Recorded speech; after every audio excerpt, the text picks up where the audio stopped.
ನಮಸ್ತೆ ಎಲ್ರಿಗೂ ಒನ್ ಕರ್ನಾಟಕಕ್ಕೆ ಸ್ವಾಗತ. ದುಬಾರೆ ಆನೆ ದುರಂತದಲ್ಲಿ ಮಹಿಳೆ ಸಾವು, 20 ಲಕ್ಷ ಸರ್ಕಾರ ಪರಿಹಾರ ಘೋಷಣೆ ಮಾಡಿದೆ. ಮತ್ತೆ ಪ್ರವಾಸಿಗರ ರಕ್ಷಣೆಗೆ ಸರ್ಕಾರ ಹೊಸ ಗೈಡ್ಲೈನ್ಸ್ ಅನ್ನ ತರ್ತಾ ಇದೆ. ಏನು ಅಂತ ನೋಡೋಣ ಬನ್ನಿ. ಕೊಡಗಿನ ದುಬಾರೆ ಆನೆ ಕ್ಯಾಂಪ್ನಲ್ಲಿ ನಡೆದ ಒಂದು ಭೀಕರ ದುರಂತ ನಿಮಗೆ ಗೊತ್ತಿದೆ ಅಂತ ಅನ್ಕೊಂತೀನಿ. ಪ್ರವಾಸಿ ಮಹಿಳೆಯೊಬ್ಬರು ಪ್ರಾಣ ಕಳೆದುಕೊಂಡಿದ್ದಾರೆ. ಈ ಆಘಾತಕಾರಿ ಘಟನೆಯಲ್ಲಿ ಒಂದು ಬೆನ್ನಲ್ಲೇ ಎಚ್ಚೆತ್ತುಕೊಂಡ ರಾಜ್ಯ ಸರ್ಕಾರ ಏನ್ ಮಾಡ್ತಿದೆ ಅಂದ್ರೆ, ಅರಣ್ಯ ಇಲಾಖೆ ಮುಖಾಂತರ ಪ್ರವಾಸಿಗರ ಸುರಕ್ಷತೆಗಾಗಿ ಕಟ್ಟುನಿಟ್ಟಿನ ಕ್ರಮಗಳನ್ನು ಕೈಗೊಳ್ತಾ ಇದೆ. ಕ್ಯಾಂಪ್ನಲ್ಲಿ ಹೊಸ ಮಾರ್ಗಸೂಚಿಗಳನ್ನ ಜಾರಿಗೆ ತರ್ತಾ ಇದೆ.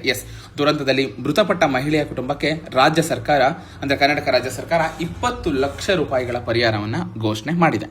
ಘಟನೆಯ ಹಿನ್ನೆಲೆ ನೋಡೋದಾದ್ರೆ, ಈ ಒಂದು ಆನೆ ಕ್ಯಾಂಪ್ಗೆ ಅವರು ವಿಸಿಟ್ ಮಾಡಿರ್ತಾರೆ. ಅಲ್ಲಿ ಈ ಒಂದು ದುರ್ಘಟನೆ ನಡೆಯುತ್ತೆ. ಈ ಘಟನೆ ಹಿನ್ನೆಲೆ ಒಂದು ಮುನ್ನೆಚ್ಚರಿಕಾ ಕ್ರಮವಾಗಿ ಕೂಡ ದುಬಾರೆ ಆನೆ ಕ್ಯಾಂಪ್ ಅನ್ನ ಮುಂದಿನ 2 ದಿನಗಳ ಕಾಲ ಸಂಪೂರ್ಣವಾಗಿ ಬಂದ್ ಮಾಡಲು ಅರಣ್ಯ ಇಲಾಖೆ ಅಧಿಕಾರಿಗಳು ಆದೇಶ ಹೊರಡಿಸಿದ್ದಾರೆ.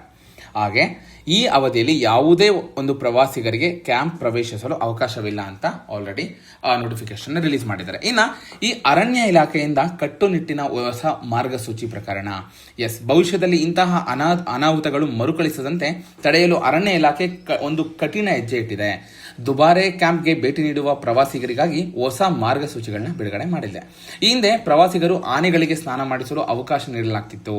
ಸೊ ಆ ಒಂದು ಅವಕಾಶನೇ ನಿನ್ನೆ ಒಬ್ಬ ಮಹಿಳೆ ಸಾವಿಗೆ ಕಾರಣ ಆಗಿದೆ. ಯಾಕಂದ್ರೆ ಆನೆಗಳು ಏಕಾಏಕಿ ಅವು ಜಗಳ ಶುರು ಮಾಡಿದಾಗ ಇವರಿಗೆ ಆನೆಗಳು ಕೂಡ ಆ ಮಾವುತರು ಕೂಡ ಕಂಟ್ರೋಲ್ ಸಿಕ್ಕಿಲ್ಲ. ಸೊ ಹಾಗಾಗಿ ಈ ಘಟನೆ ನಡೆದಿದೆ. ಹೊಸ ಒಂದು ನಿಯಮದ ಪ್ರಕಾರ ಇನ್ನು ಮುಂದೆ ಯಾವುದೇ ಪ್ರವಾಸಿಗರು ಆನೆಗಳ ಬರಿ ತೆರಳಿ ಸ್ನಾನ ಮಾಡಿಸುವಂತಿಲ್ಲ. ಅಷ್ಟೇ ಅಲ್ಲದೆ ಪ್ರವಾಸಿಗರು ಆನೆಗಳಿಗೆ ತಮ್ಮ ಕೈಯಾರೆ ಯಾವುದೇ ರೀತಿಯ ಆಹಾರ ಅಥವಾ ಊಟವನ್ನು ನೀಡುವಂತಿಲ್ಲ ಅಂತ ಸ್ಪಷ್ಟವಾಗಿ ಸೂಚನೆ ಕೊಟ್ಟಿದ್ದಾರೆ.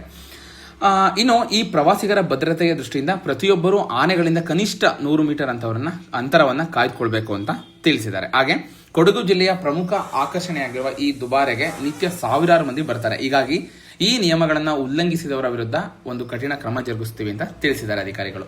ಎಚ್ಚರಿಕೆ ಕೂಡ ನೀಡಿದ್ದಾರೆ. ಭದ್ರತೆಗಾಗಿ ಹೆಚ್ಚುವರಿ ಸಿಬ್ಬಂದಿಯನ್ನು ಕೂಡ ನಿಯೋಜನೆ ಮಾಡಿದ್ದಾರೆ. ಇಲ್ಲಿ ಇನ್ನೊಂದು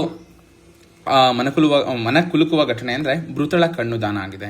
ಒಂದೆಡೆ ದುರಂತದಲ್ಲಿ ತಮ್ಮ ಮನೆಯ ಮಗಳನ್ನು ಕಳೆದುಕೊಂಡ ಕುಟುಂಬ ತೀವ್ರ ಶೋಕದಲ್ಲಿದ್ದರೂ ಕೂಡ ಮತ್ತೊಂದೆಡೆ ಅತ್ಯಂತ ಮಾದರಿ ಹಾಗೂ ಮಾನವೀಯ ಕಾರ್ಯವೊಂದನ್ನು ಮಾಡಿದೆ. ಮೃತ ಮಹಿಳೆಯ ಕಣ್ಣುಗಳನ್ನು ದಾನ ಮಾಡುವ ಮೂಲಕ ಆಕೆಯ ಸಾವಿನಲ್ಲೂ ಕೂಡ ಸಾರ್ಥಕತೆ ಮೆರೆಯುವಂತೆ ಮಾಡಿದ್ದಾರೆ.